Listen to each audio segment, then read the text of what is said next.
Filhos queridos, ao dizer Trindade Santa, nós estamos falando de Deus, mas nós temos que clarear que estamos falando o Pai, o Filho, o Espírito Santo. Estamos falando de um Deus que é uno. Nós somos de um só Deus. Nós somos da religião monoteísta, um só Deus. Porém, três pessoas: o Pai, o Filho, o Espírito Santo. Tanto que se fôssemos fazer corretamente o sinal da cruz, que só nós católicos fazemos, não sei se você já percebeu, quando você está num encontro mais ecumênico, mais heterogêneo, eles não fazem o sinal da cruz, mas o certo é, em nome do Pai, do Filho e o Espírito Santo. Nós estamos falando de três pessoas. Tudo que falamos de Deus, nas nossas limitações de razão, palavra, argumentos, é sempre pouco e descreve muito imperfeitamente o que Ele é. Tudo que tentamos escrever, falar, exortar, é muito imperfeito diante da perfeição de Deus. Nós sabemos que Deus é trino. Ide e batizai, fazei discípulos meus, em nome do Pai, do Filho e do Espírito Santo.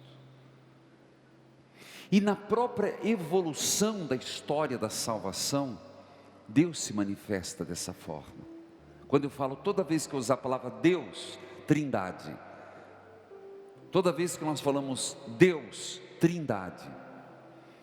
A primeira leitura nos fala da sabedoria, livro dos Provérbios, que quando tudo foi criado, e se você olhar o Gênesis, fala que o Espírito de Deus pairava sobre as coisas, o Filho já estava, a sabedoria, que fez toda a criação, e diz o texto de Provérbios, quando foi colocada a abóbada do mundo, quando foi criado os seres. O Evangelho, por sua vez, e dou um salto, fala de algo impressionante. Jesus, que sente a mesma dificuldade que nós. Como assim? Sim, Jesus é Deus, Jesus é o Verbo encarnado, mas Jesus estava limitado a uma cultura. Tendo sido Deus, despojou-se de tudo, feito homem em tudo menos no pecado. Jesus estava limitado a uma cultura, a cultura judaica. Jesus falava uma língua, o hebraico, o aramaico, devia ter umas palavras em grego que já não era tão fluente, falava alguma coisa em latim talvez, mas era o aramaico, o hebraico. Jesus estava limitado e só então se sabia da existência do Mediterrâneo. Não havia, lembre, não havia descoberto nada no mundo. Então Jesus se dá conta que tem muita coisa a dizer. Tanto que quantas vezes Jesus foi falar, e para que nós pudéssemos compreender um pouco melhor, Ele nos falava em parábolas. No Evangelho de hoje, Ele diz: eu tenho muita coisa a vos dizer, mas não serão capazes de compreender. Porém, eu lhes prometo que enviarei o Espírito Santo. A palavra Espírito, meu Espírito, traduzindo, Espírito, sopro, ruá, Santo, porque é de Deus, é o Espírito de Jesus, Espírito Santo, fruto do amor de Jesus e o Pai. Eu e o Pai somos um. E esse amor que temos se manifesta no Espírito Santo, pessoa. É impressionante que ele dizendo, o Espírito fala por mim, eu e o Pai somos um. Nós nos deparamos na segunda leitura, e é aqui que eu quero enfatizar. A segunda leitura fala do amor de Deus, e eu diria que se pudéssemos e tivéssemos que resumir a Trindade, a Santíssima Trindade, é o amor do Pai e do Filho, o Espírito Santo, que no seu amor é derramado por nós. Talvez você vai falar, mas eu não entendo nada do que o senhor está falando. Eu quero lhe dizer, o nosso Deus, e por isso o sinal da cruz, Pai, Filho e Espírito Santo, o nosso Deus, Ele se manifesta na história da salvação, agindo, mostrando os seus sinais, e se revelando plenamente no amor, principalmente nesse ano santo da misericórdia. Veja, primeiro o texto diz, estamos em paz com o Pai, por causa de Jesus Cristo. Lembre-se, havia uma dívida que devíamos pagar a Deus, que ninguém não teria condições, nós não teríamos como pagar a Deus. Por isso Jesus paga por nós o preço da cruz. Nós fomos justificados em Jesus Cristo, e é por meio de Jesus que nós temos acesso à graça. Não é só isso, é por meio de Jesus, e aqui falo para todos nós, meus irmãos, que somos chamados a gloriarmos-nos nas tribulações. Padre, não, é demais para mim. Não é. Mas como que eu vou me gloriar na tribulação? Depende como encaramos a tribulação.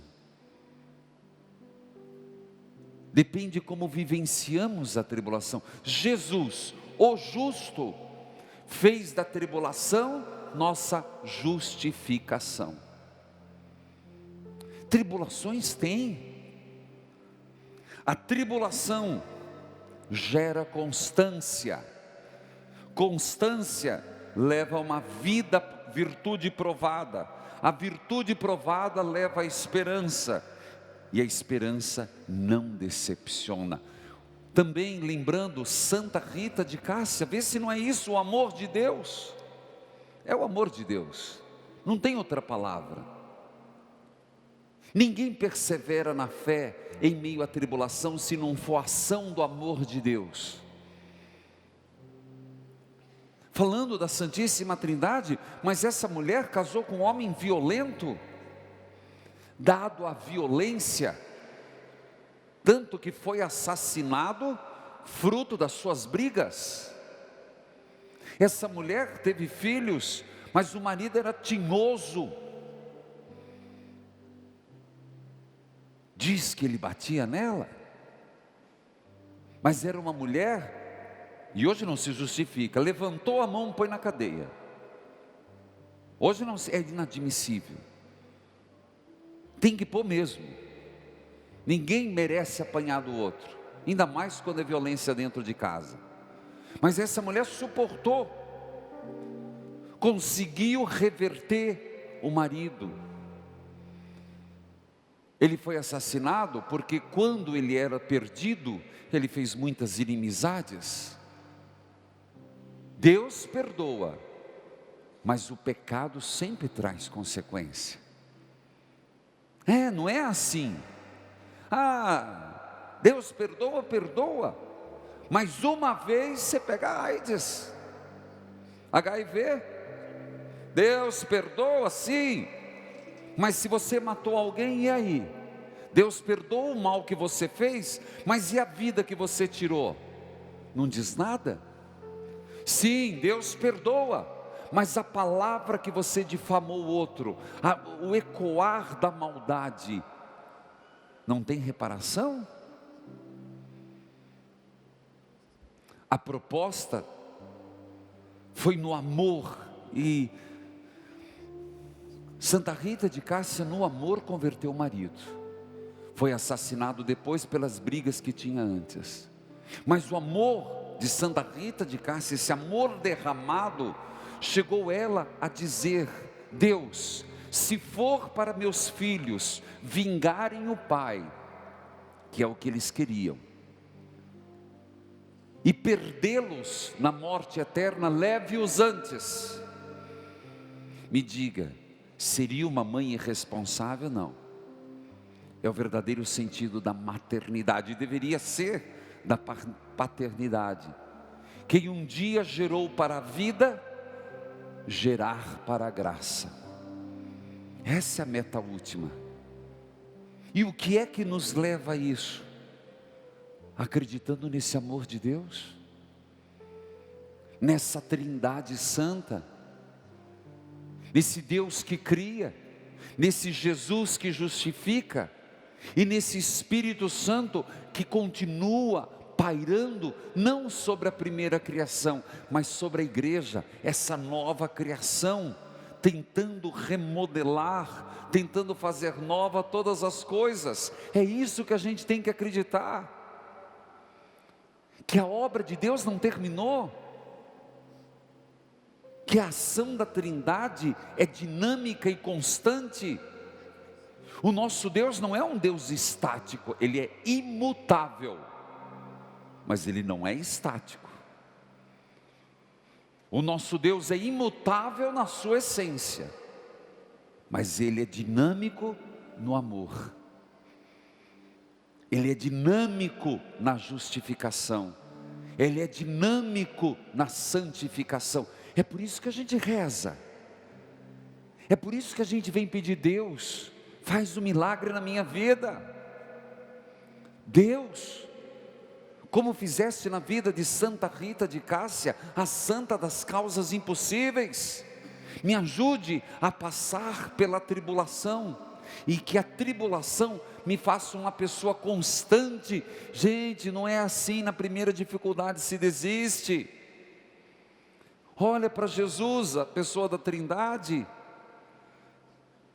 O amor da Trindade nos leva a ter constância. A constância que nos faz exercitar a virtude, a busca de uma vida virtuosa. Isso é a ação de Deus em nós. É imutável, mas não é parado. Deus é dinâmico. A Trindade é dinâmica. Porque quando nós passamos por uma tribulação, seguros no amor de Deus, nós temos esperança. Você sabe que eu percebo que nós estamos vivendo tempos difíceis, de desespero. Desespero por várias razões, que não vai ter mais jeito, seja por isso, seja por aquilo. E o desespero, ele vai minando as certezas, ele vai minando essa experiência do amor de Deus, vai minando toda e qualquer instituição. Se não cuidar, mina a própria igreja, mina o meu sacerdócio, mas mina o presbitério, mina uma família, mina a instituição, porque não há esperança, não há um desabrochar de perspectiva. Por isso o amor de Deus continua sendo derramado, esse amor Trindade, esse amor comunhão, esse amor que nos faz acreditar: o Deus que fez é o Deus que faz, é o Deus que fará. E você pensa que as coisas já foram tudo reveladas? De jeito algum. Nosso Senhor diz: quando Ele virá, Ele vos conduzirá à plena verdade. Então nós estamos ainda nessa descoberta, nós estamos ainda aprendendo a desvelar o que Deus quer para nós. E Ele vos anunciará coisas futuras. Você percebe? Parece-me que a gente pensa que com Jesus Cristo se fecha, não. Com Jesus Cristo se abre a uma nova criação. Então reze sim, joelho dobrado. Ninguém tem destino marcado, não. Ninguém tem destino traçado. É possível reverter, é possível mudar, porque Deus mudou a história. Amém.